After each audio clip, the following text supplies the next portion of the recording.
Very important question. Is it worth to buy electric engine to our bike? And the answer is easy.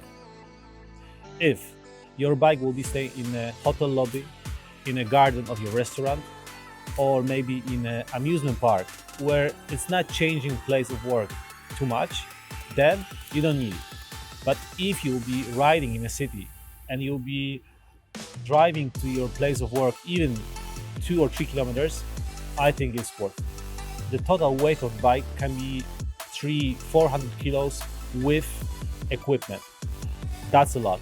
And the electric engine will help you.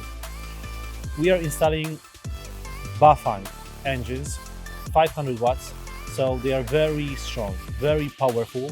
So for this construction, it's perfect solution to easily drive in the city.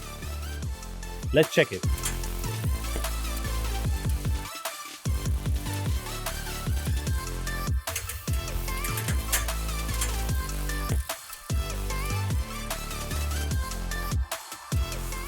"14 kilometers on straight road with this weight.